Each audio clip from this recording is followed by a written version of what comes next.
Bom dia, boa tarde, boa noite. Começando mais um episódio do Impacto na Encruzilhada, episódio número 230. A sustentabilidade na indústria do entretenimento.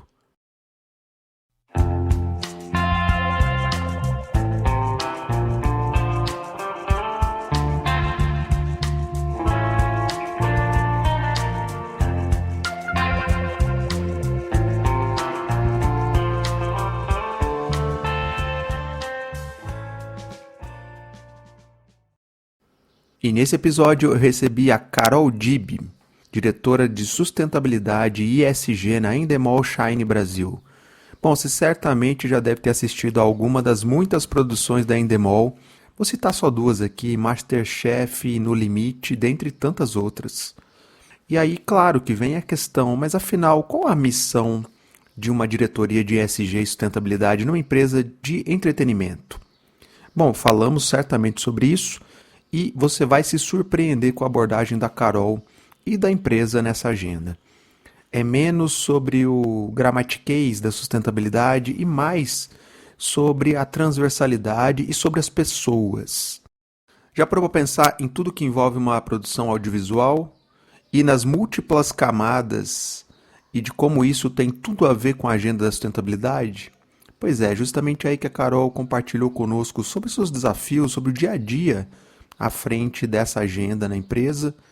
E ela trouxe um case super legal que é no Limite Amazônia, muito bacana mesmo.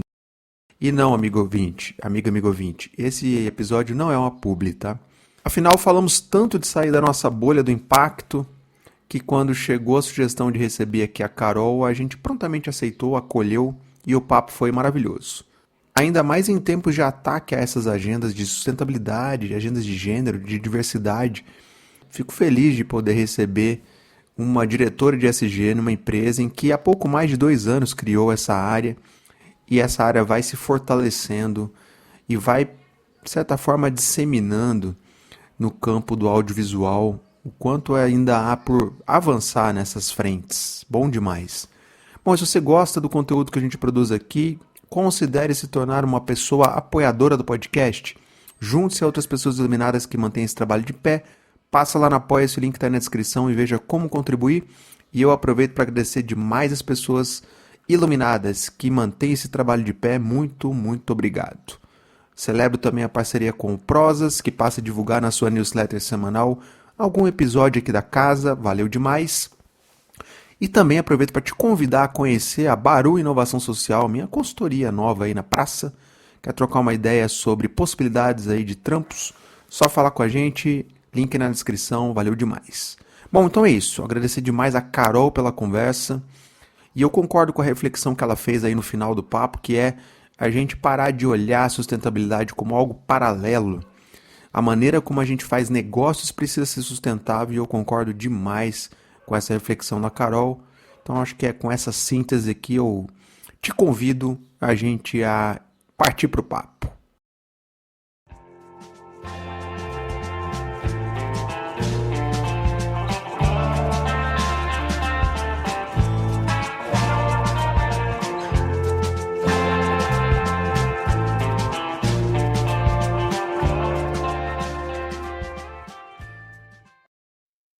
Olá, Carol, tudo bem? Seja super bem-vinda. Obrigado por você ter topado vir aqui conversar conosco. Para a gente começar, quem é a Carol? Se apresenta, seja super bem-vinda.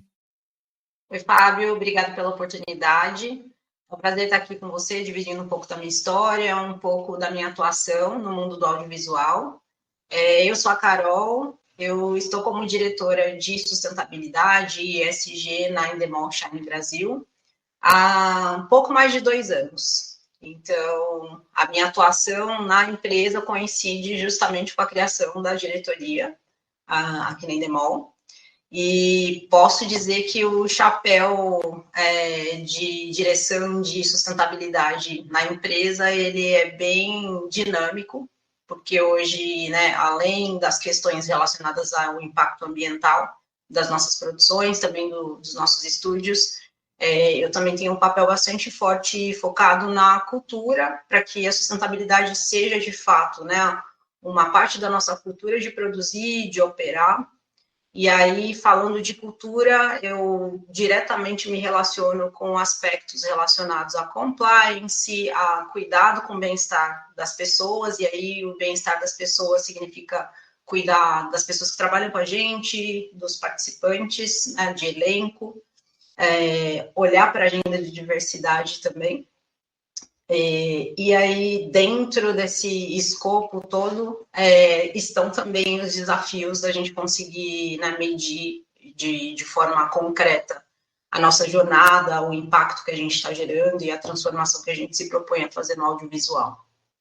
A gente já vai explorar mais, excelente. Mas antes a gente procura aqui no podcast sempre humanizar as pessoas que estão, contar um pouco mais de você, trajetória, formação, de onde você fala, o que você quiser trazer.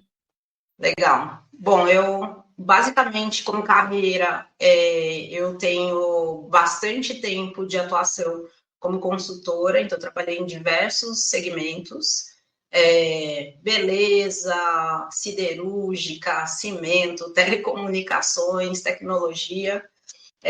Trabalhei bastante tempo com aspectos relacionados à formação de liderança, cultura, acho que é isso que me ajuda bastante na cadeira de sustentabilidade.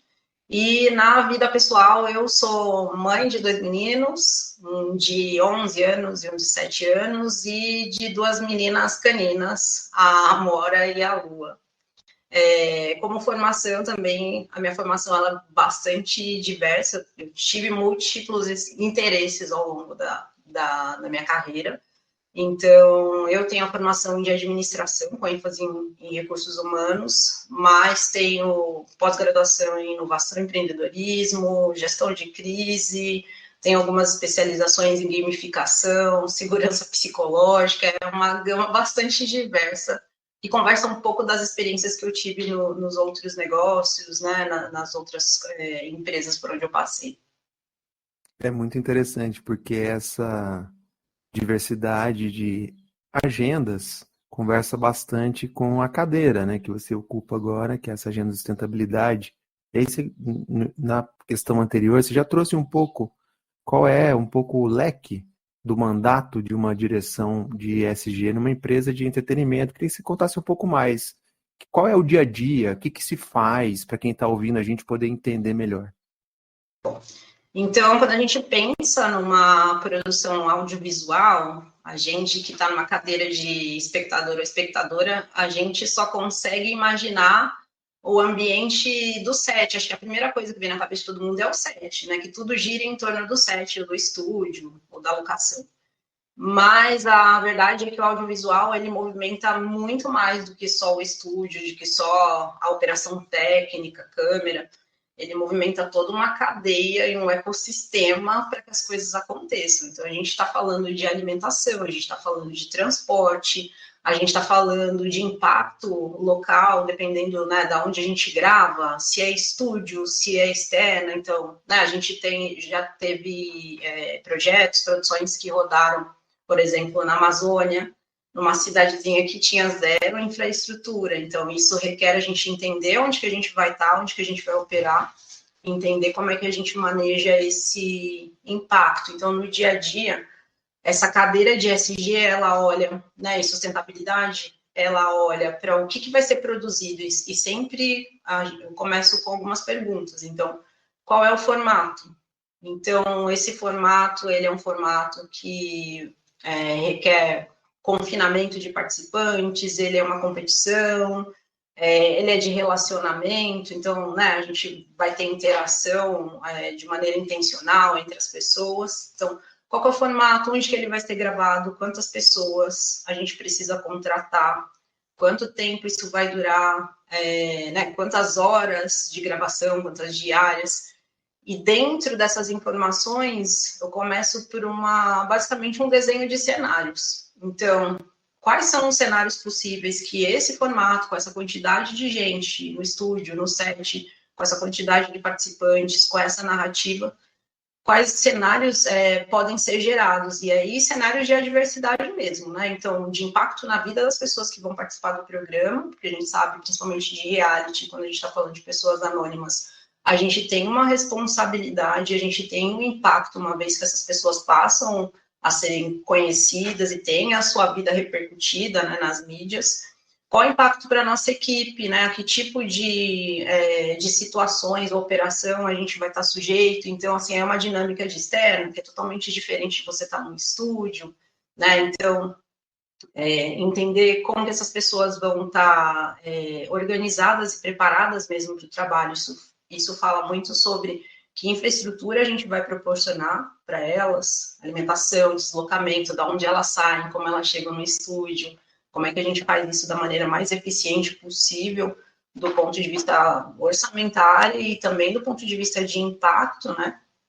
Então, passa por um desenho de cenários onde eu vou entender quais são os riscos que a gente tem relacionados às pessoas. Então, a gente tem uma premissa muito importante que é toda a produção precisa garantir que as pessoas, sejam participantes, elenco, anônimos ou não anônimos, e as pessoas da equipe, elas precisam ser bem cuidadas, elas precisam ter a sua integridade física e emocional resguardadas, que é o que a gente chama normalmente de plano de cuidados, ou duty of care, ou plano integrado. Nesse plano integrado, a gente faz o desenho desses cenários de cuidado. Então, eu preciso ter uma pessoa dando suporte psicológico para esse elenco, não preciso, eu preciso ter uma pessoa, se é um programa de relacionamento, que esteja ali para garantir que qualquer tipo de interação se tenha o conhecimento prévio sobre o que é o consentimento num relacionamento afetivo, que tipo de treinamento eu preciso dar para o meu time. Então, se eu vou se eu vou fazer um documentário, por exemplo, que retrata a jornada de uma pessoa que tem questões relacionadas à obesidade, então, como é que eu retrato esse conteúdo sem criar um estigma sobre as pessoas obesas, sobre como é a vida dessas pessoas. Então, vou falar sobre gordofobia, vou falar sobre acessibilidade. Então, é um plano que olha para o bem-estar de todo mundo, e aí esse bem-estar requer preparação, treinamento, requer que a gente tenha infraestrutura adequada, então transporte, alimentação, uma logística de fato que facilite a vida, né, de quem está participando da produção. Um plano também em que a gente olha para quais são os aspectos materiais que a gente precisa mobilizar. Então, se é um cenário que ele pode ser construído a partir de elementos que a gente já tem no nosso acervo de cenografia, né? Então, a gente trabalha com um acervo bastante grande, a gente evita comprar coisas novas, né? E quando a gente não tem esse acervo, a gente aluga, então passa por um lugar material mesmo, de pensar em recursos, da onde vêm esses recursos, quem são os fornecedores que a gente aciona, se eu preciso de algum tipo de certificação, inclusive para comprar algum desses recursos. Então, em alguns cenários, a gente pode precisar usar, por exemplo, madeira compensado, vou entender de onde que vem essa madeira, se essa madeira é nativa, se ela precisa ser uma madeira legal, ela precisa necessariamente ter uma certificação. E, de uma maneira geral, a gente também tem um plano em que a gente olha como que a gente vai medir essa operação do ponto de vista de sustentabilidade, planejamento e execução. Então, se eu estou me propondo a cuidar do bem-estar das pessoas, como é que eu vou medir que a minha equipe está trabalhando em boas condições, né, do ponto de vista de estrutura e de cuidados, de respeito. Então, eu tenho algumas ferramentas em que a gente consegue, a gente pergunta para as pessoas, elas atribuem algumas notas para essa percepção de cuidado. Eu também tenho um monitoramento de incidentes, por exemplo, nas gravações. Eu tenho registro de o volume de recursos e tipos de recursos que são consumidos ao longo das produções, para a gente entender o impacto ambiental disso e pensar numa temporada seguinte em como que a gente faz melhores escolhas. Então, passa por segurança física, psicológica, integridade do ponto de vista das relações, fazer as melhores escolhas do ponto de vista, né, de gestão material de recursos, do ponto de vista de eficiência, mas integridade também, de onde a gente está comprando, com quem a gente está se relacionando, e o impacto que a gente gera. E aí pode ser o impacto, né, direto do ponto de vista ambiental, o impacto também local, dependendo de onde a gente está gravando. Então, passa por uma análise de cenário que olha para esses 3 fatores e que a gente consiga, que a gente de fato consiga monitorar, registrar esses indicadores com uma perspectiva sempre de evolução, de melhoria, de correção, né, para o projeto seguinte, para a temporada seguinte ou em outros projetos. Estão comendo o mundo pelas beiradas, roendo tudo, quase não sobra nada. Respirei fundo, achando que ainda começava um grito no escuro, um encontro sem hora marcada. Incrível, acho que ao longo da tua fala vai evidenciando, né, a complexidade que envolve uma agenda de sustentabilidade ESG. E eu acho que só para sublinhar que você enfatizou várias vezes o aspecto humano, que eu acho muito legal de destacar, né? Não dá para fazer ESG sem colocar as pessoas no centro, seja colaboradores, equipe, as pessoas que estão lá na comunidade, na locação, que seja. Achei muito legal isso. E, Carol, no início da tua fala, você falou, olha, eu estou há pouco mais de 2 anos aqui nessa cadeira e a diretoria foi recém-criada. A gente está vivendo um momento de ataque um pouco dessas agendas, diversidade, ESG, e eu queria que você contasse um pouco as motivações que levaram a empresa a sustentar nessa área, né, que é uma área que está sob ataque. Conta um pouquinho mais para a gente sobre isso. Bom, quando eu cheguei na Endemol, acho que foi a junção de 2 cenários muito positivos. Então, um cenário em que a gente tem uma CEO e uma liderança que já entendia que dentro do nosso negócio a gente tinha oportunidades para evoluir em questão dentro de alguns temas. Então, uma agenda que é muito importante, muito significativa para o nosso negócio, que trata diretamente sobre a capacidade humana de criar e, né, colocar em prática, né, materializar a criatividade, está relacionado às pessoas que a gente traz para trabalhar com a gente, né? De novo, a gente volta a falar de gente. E a agenda de diversidade, especificamente diversidade racial e de gênero, intersecção de gênero, ela é bastante importante para o nosso negócio, porque a gente está num negócio de entretenimento, e aí se você parte da premissa que quanto maior a sua perspectiva de história social, racial, que você consegue retratar, maior a sua perspectiva de sucesso para você vender esses conteúdos para os canais abertos, para streamings, né, e se posicionar em diferentes mídias. Então, a agenda de diversidade foi uma agenda inicial, que a Nani, que é a nossa CEO, estava olhando antes de eu chegar. Essa era uma demanda que já existia, como é que a gente conseguia ampliar a diversidade, não só na empresa, mas influenciar o audiovisual a olhar para essa agenda com mais estrutura. O audiovisual é um segmento bastante problemático do ponto de vista racial e de gênero também. Quando a gente olha para esse aspecto, já tem bastante coisa a ser feita, e também, para além dessa agenda que já era propositiva, né, e da questão com a própria percepção da responsabilidade do impacto que a gente tem quando a gente faz uma produção. A gente, na média, quando opera, faz um projeto, a gente está falando de contratar, no mínimo, 150 pessoas. Né? Já teve produções que, quando eu estava aqui, eu já participei de uma produção que a gente estava empregando diretamente mais de 300 pessoas. Então, essa percepção também do impacto direto que a gente tem na vida das pessoas que trabalham com a gente, né? O audiovisual também é um segmento em que a gente tem uma modalidade contratual que é bastante atípica quando a gente pensa, né, nos modelos de negócio mais tradicionais, que é uma relação contratual temporária, né, que a gente chama de freelancer. Então, como é que a gente cuida dessa relação, como é que a gente consegue oferecer boas condições de trabalho, de respeito, de segurança, ainda que seja uma relação temporária. Então, isso já era uma pauta. E soma também com um cenário bastante propício para essa agenda ser estabelecida, que foi o fato da Endemol passar a fazer parte do grupo Banijay, que é um grupo francês com capital aberto.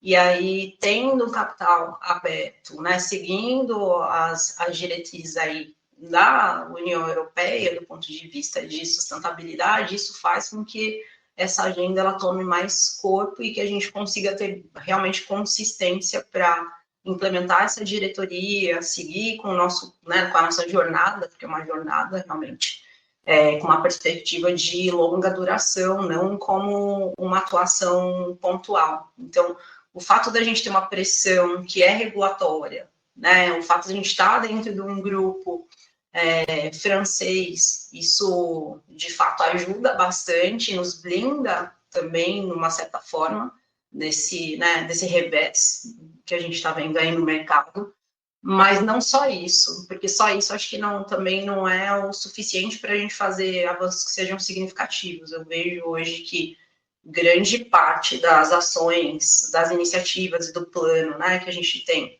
para pensar sustentabilidade mesmo como uma maneira de produzir, tem a ver com o fato da gente ter uma liderança, e aí hoje, né, na figura da Nani, que endossa, entende a importância da agenda e traz essa agenda para as nossas discussões de diretoria. Isso é bastante importante, né? Então, ter essa liderança comprometida com a agenda, junto, né, com o engajamento natural que vem da gente do fato de a gente estar dentro de um grupo, faz com que a gente tenha uma agenda consistente e eu, particularmente, vejo como um baixo risco de sofrer um revés, considerando este cenário, porque eu tenho uma boa combinação aí.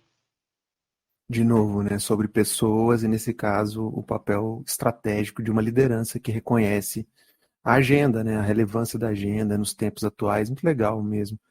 E, Carol, conta um pouquinho, dá um exemplo para a gente de alguma produção de vocês e ações de ESG que você tem que botar de pé num exemplo de uma das produções da casa. Bom, tem vários exemplos, e acho que cada produção, acho que a primeira coisa que é muito importante, que eu trago comigo nessa agenda, é que, assim, para a sustentabilidade, para ESG no audiovisual, não tem uma receita mágica. Então, como eu falo, cada projeto que vai começar exige um tempo de planejamento e de análise, realmente, porque às vezes a solução, eu posso ter coisas que funcionam de maneira geral, então eu posso ter diretrizes que funcionam de maneira geral, por exemplo, eu tenho diretrizes de responsabilidade na hora de comprar recursos, madeira, por exemplo, é um deles. Eu tenho diretriz de zero plástico descartável nas produções, então eu estou aqui com uma garrafinha na mão, que é uma garrafinha que a gente usa para levar água, então o fato de eu fornecer uma garrafinha, por exemplo, para cada pessoa da equipe, já me faz reduzir significativamente a compra de copo de água mineral ou garrafa de água mineral. Então, eu posso ter coisas que funcionam de maneira muito gerais e que podem ser aplicadas a todos os projetos. Então, a premissa do plástico zero é uma delas.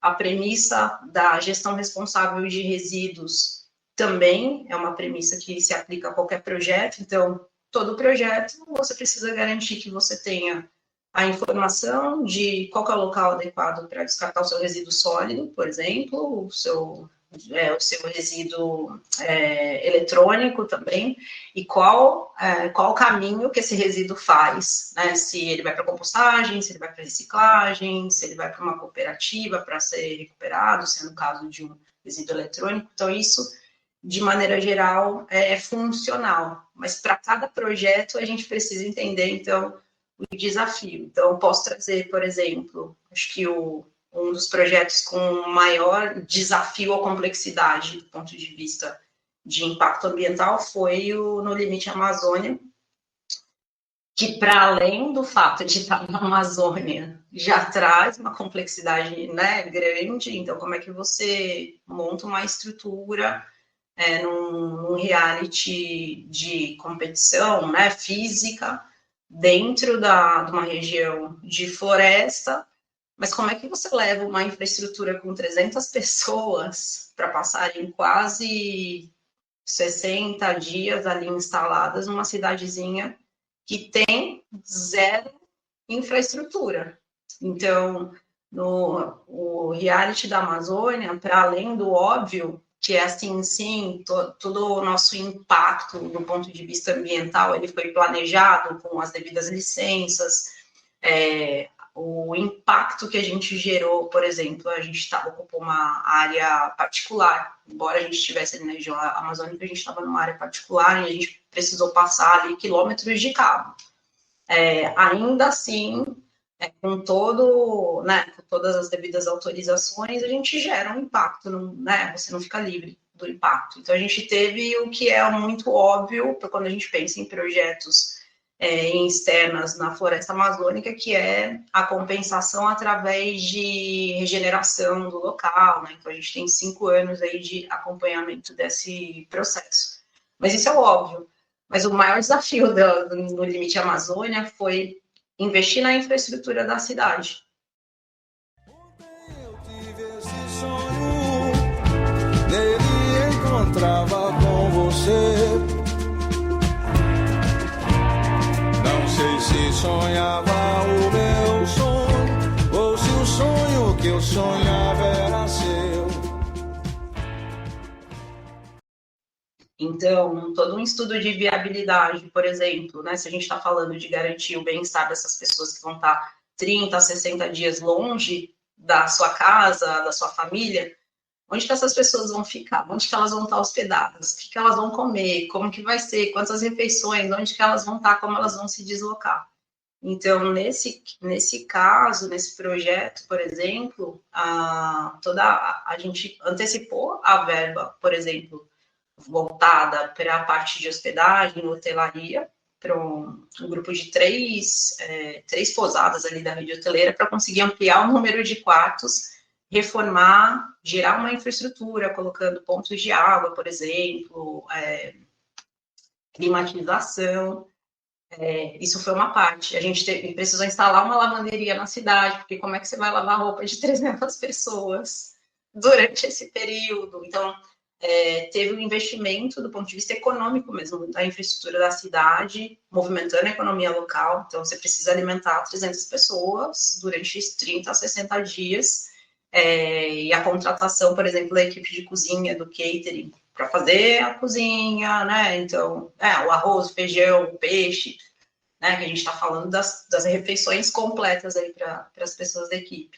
A gente precisou entender quem a gente contratava, como que a gente mobilizava, como que a gente criava um QG mesmo, e isso aconteceu num galpão abandonado, em que a gente precisou rever se a água para consumo estava adequada, se estava contaminada, se não estava. Então, criar realmente do zero uma estrutura para rodar uma produção que, de novo, para quem pensa, né, para quem concebe a imagem de um reality na Amazônia, pensa primeiro de, vamos lá entender como é que a gente vai lidar com o cenário, o desafio do cenário, com os bichos, com a vegetação. Na verdade, o desafio ele foi econômico de infraestrutura. Então, o investimento nessa infraestrutura, uma criação também, né? Foi a partir do limite que a gente entendeu que os projetos precisam que a gente tenha uma estrutura, uma coordenação dedicada a monitorar o bem-estar das pessoas. Então, foi nesse projeto que a gente começou a pilotar o que seria essa infraestrutura. Inclusive, ocupando essa cidade por quase 60 dias, a gente precisou, para além do que estava na nossa gestão, também tem um relacionamento muito próximo, né, com os órgãos, né, de gestão da cidade, porque a gente ocupou ali, por exemplo, o posto de saúde, né, então a gente precisou investir também nessa parceria, no sentido de equipar a cidade para nos receber. Então, esse é um dos cases muito significativos, porque fala para além do óbvio, né? Para além daquilo que a gente espera sobre uma produção nesse sentido. Então, que é o intangível para quem é espectador. Dá para falar qual é a cidade, Carol, ou não? A cidade chama Novo Airão. Sim, perto de Manaus, muito bacana, que legal. Ela é acho que é a última cidade acessível via terrestre. Tá mais ou menos a umas 2 horas, quase 2 horas de Manaus. Que legal, uma bela locação, um lugar lindo. Carol, muito legal esse case que você compartilhou aqui. Que é isso, né? Mostra a complexidade que é pensar a agenda de ESG numa situação concreta, numa produção e as múltiplas camadas que você trouxe aqui que envolvem e muitas outras, achei muito legal. E, obviamente, no início da conversa você tocou na questão dos desafios, afinal, trabalhar, tá numa cadeira de ESG, né, não são tudo flores, tem desafios. Queria que você compartilhasse alguns daqueles que você está lidando no seu dia a dia. São alguns e bons desafios, e são desafios que eu vejo como uma perspectiva mesmo de trazer um amadurecimento para a indústria do audiovisual. Acho que um dos desafios bastante significativos é que a agenda de sustentabilidade para o audiovisual, ela é um tema relativamente recente, então, né, as produções, elas de fato têm o potencial do impacto bastante grande, de novo, do ponto de vista humano, como do ponto de vista ambiental. E pelo fato de ser uma agenda recente, uma das coisas que no dia a dia a gente acaba encontrando é ainda na nossa cadeia de fornecimento um certo nível de despreparo ou baixa maturidade mesmo para lidar com essa temática. Então, assim, uma das coisas bastante importantes para a gente é como que a gente faz de maneira planejada uma transição energética, porque hoje, por exemplo, a gente tem uma dependência bastante alta de geradores para manter a constância, né, a estabilidade da alimentação dos nossos equipamentos, seja, né, nos estúdios, seja quando a gente está numa externa. E aí, quando a gente olha para os fornecedores que a gente tem no Brasil, a gente tem pouquíssimas alternativas ou inovações que já chegaram aqui. E os fornecedores com que a gente se relaciona hoje, por exemplo, para esse assunto específico, eles tinham pouca percepção de que essa agenda já estava batendo na porta.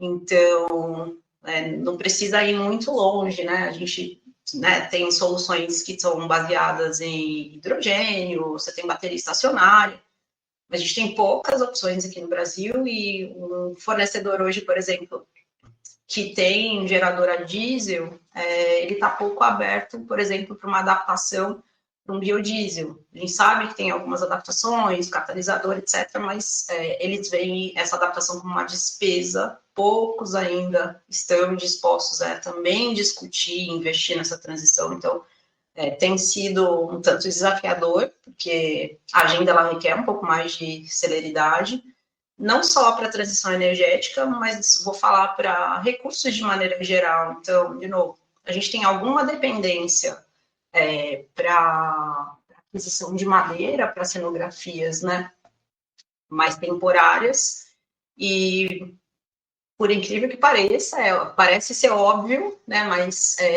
às vezes a gente encontra, né, vai se relacionar com um fornecedor em potencial e a gente pede as documentações relacionadas à madeira legal, e às vezes o vendedor ali, ele desconhece, ou ele alega que não existe, que não tem a necessidade. Então, tem um processo da gente também educar o fornecedor a se adaptar a todas as questões legais, de fornecimento e adequação mesmo. Então, acho que isso é um ponto bastante importante.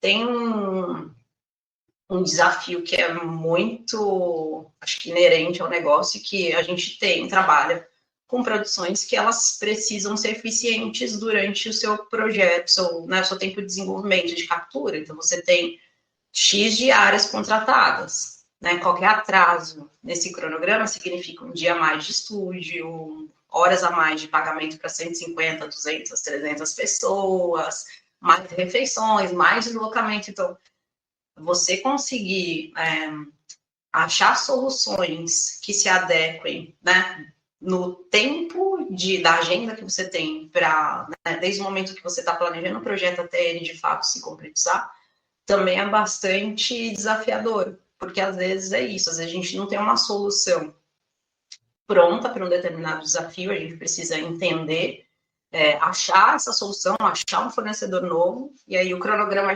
já tá tocando, e no momento de você estar ali pressionado, parece ser muito mais fácil você fazer a escolha óbvia. Então, seria mais fácil escolher comprar uma madeira sem a devida certificação que já está disponível para pronta entrega? Seria muito mais fácil, muito mais rápido.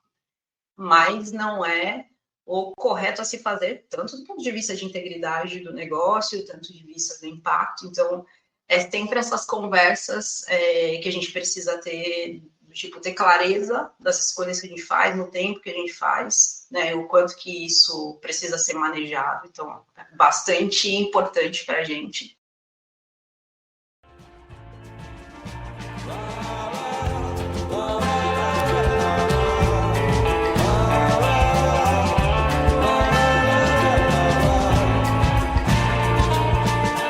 Hoje de manhã eu acordei sem imagem, sem som.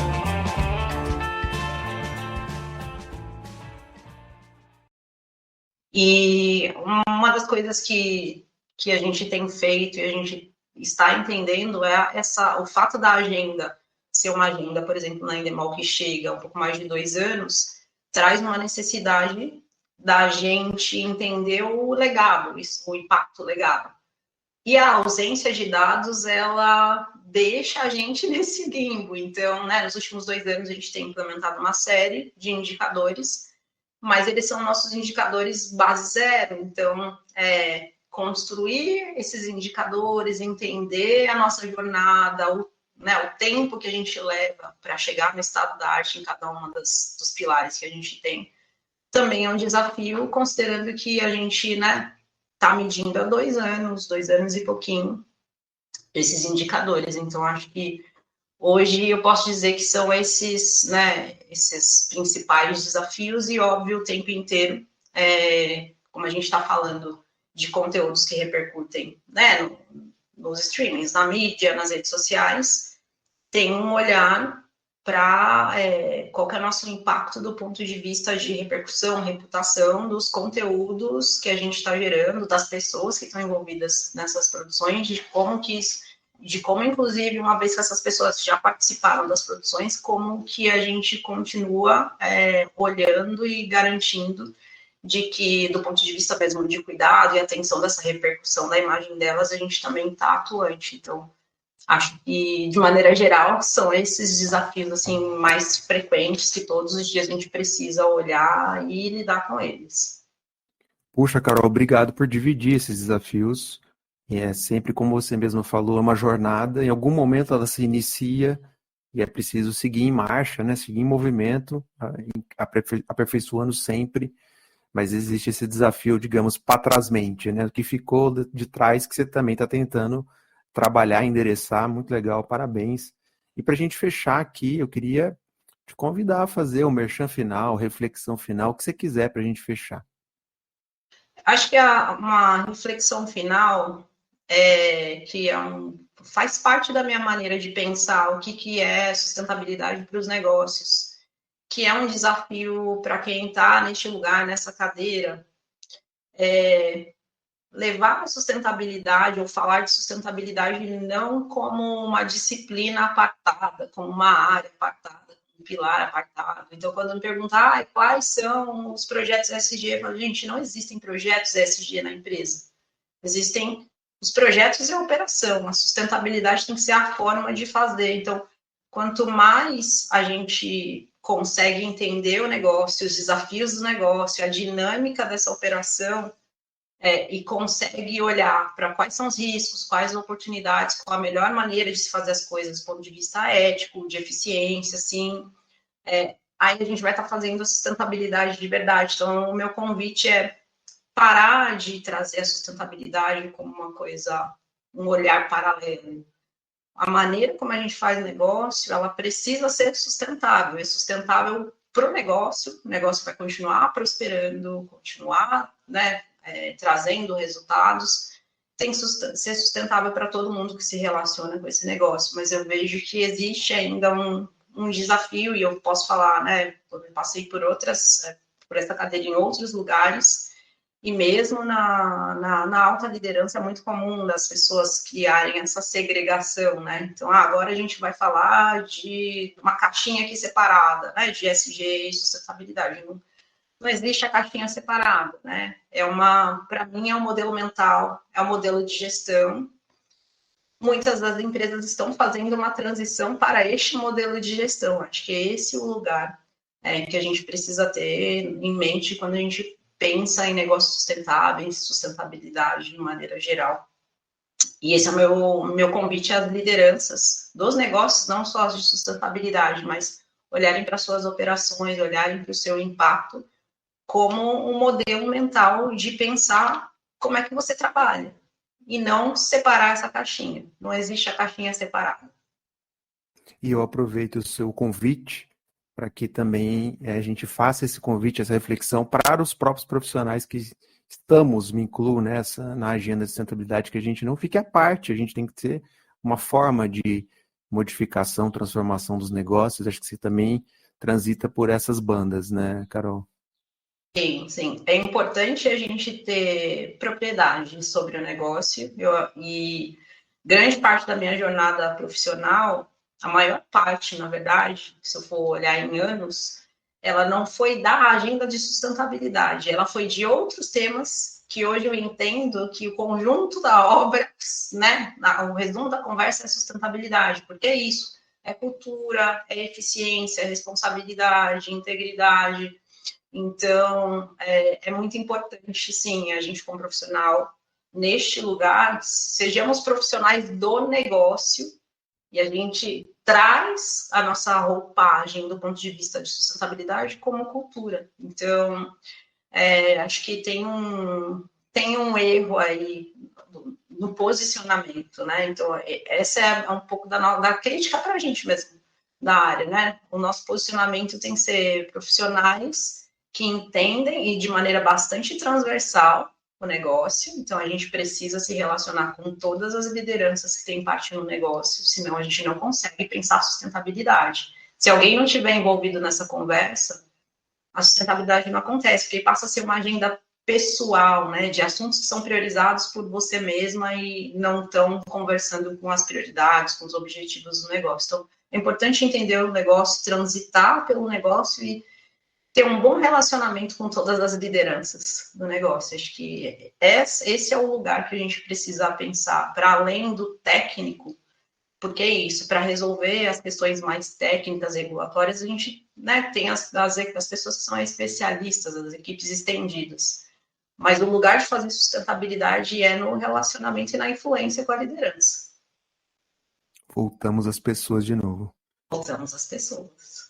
Carol, adorei o papo. Parabéns pelo trabalho. Muito, muito obrigado por dividir com a gente aqui os aprendizados sobre essa jornada aí que você está conduzindo. Obrigado demais. Muito obrigada pelo papo.